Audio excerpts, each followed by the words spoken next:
Je vous remercie à vous et à tous les médias catholiques de l'honneur que vous me faites de prendre cette cérémonie de passation de charge et d'installation.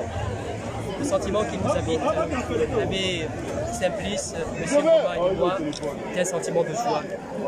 Joie dans le Seigneur, mais aussi joie dans les convictions et les responsabilités auxquelles nous sommes appelés, qui sont aussi lourdes, mais qui impliquent effectivement que nous fassions preuve d'obéissance, de fidélité, d'engagement, de responsabilité que Dieu nous confie et que la conférence épiscopale voudrait nous faire amener à vivre pour le bien de notre Église et aussi pour le bien de la nation gabonaise.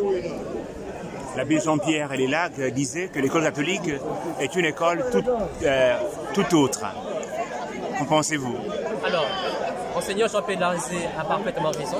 Il a dit dans le contexte justement de la préparation de l'engagement de l'Église à véhiculer des sentiments, des engagements, des comportements, des valeurs, des principes et des normes pour fixer en effet notre projet éducatif. L'école catholique est plus qu'une école publique dans le sens en effet que c'est une école qui véhicule des valeurs en Christ, le Christ qui est le chemin, la vérité et la vie. Et en même temps, ce Christ qui appelle l'homme et tout homme à une formation intégrale.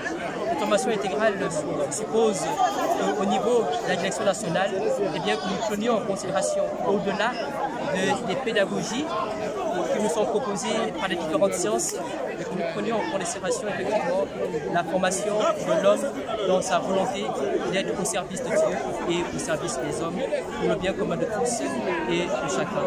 Je salue Monseigneur Jean-Pierre pour avoir travaillé justement à permettre, dans le cadre justement de la pastorale scolaire, dans le cadre justement de faire de notre institution des modèles d'inspiration et d'engagement au service de l'annonce de l'Évangile. S'il y a une école qui est sollicitée par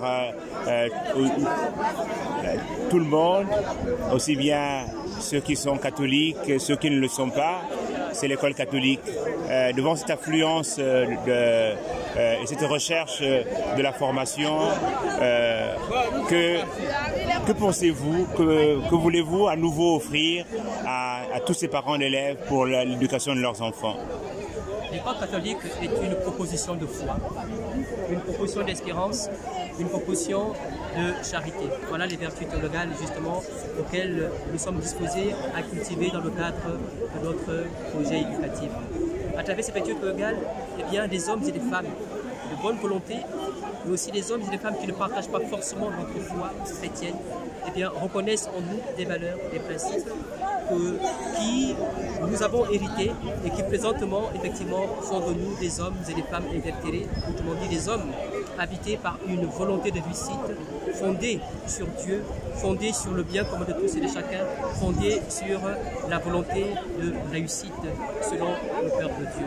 Et donc, tous ces parents, amis et connaissances qui sollicitent ces structures, eh bien, sont toujours les bienvenus.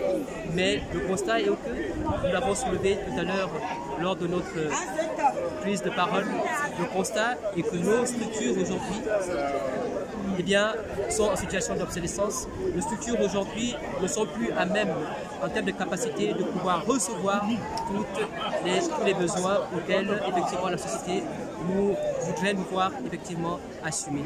Et donc, nous attirons l'attention des uns et des autres, aussi bien dans l'Église et ailleurs, mais aussi des pouvoirs publics, de pouvoir nous aider en tant qu'ordre d'enseignement, mais aussi dans les autres ordres d'enseignement, dans l'investissement, dans la construction de nouvelles salles de classe, dans la construction de nouveaux établissements, pour que nous puissions en effet répondre véritablement aux besoins de formation, aux besoins d'instruction, aux besoins d'éducation de nos enfants.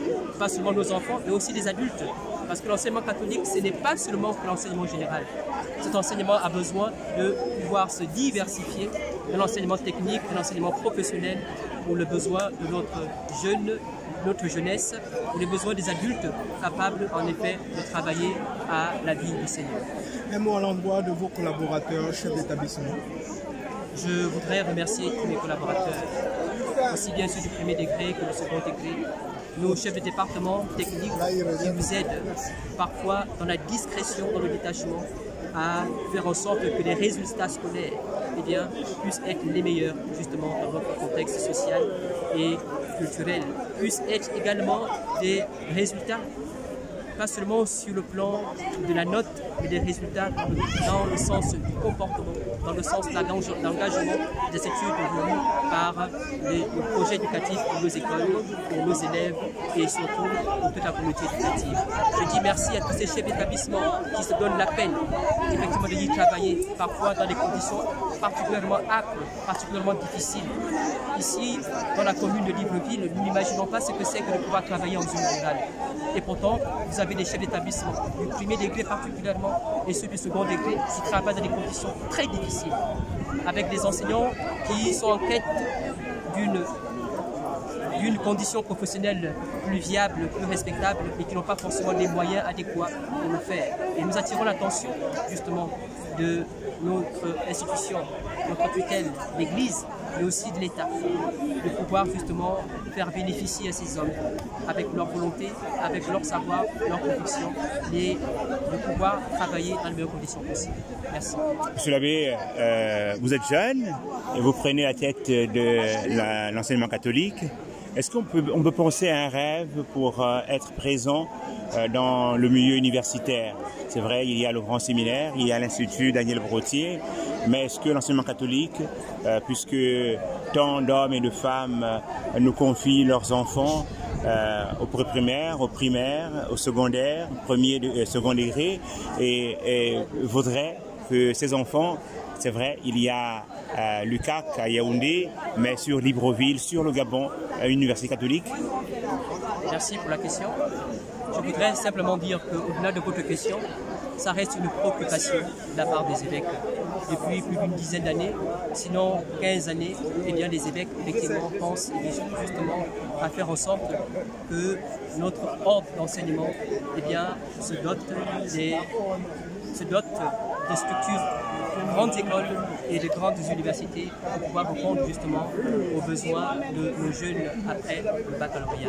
Et donc, c'est un désir, c'est un vœu, désir et vœux qui vont se matérialiser probablement, pas seulement avec l'enseignement catholique, mais aussi avec nos partenaires qui pourront nous aider à matérialiser cela. Mais une chose est aussi sûre, qu'il faut demander à l'enseignement catholique aux évêques, mais il faut aussi, en termes personnels, en termes d'initiative personnelle, que les chrétiens catholiques, au moins ceux qui sont dans l'entrepreneuriat, eh bien, qu'ils soient déjà des moteurs de ceux qui initient déjà ce type de projet, en mettant en place les grandes écoles et universités, pour qu'en effet, nous puissions prendre le pas et travailler avec eux, main dans la main, le service de l'Église, le service également de la nation. Merci, monsieur l'abbé. Je vous en prie. Bon ministère. Merci.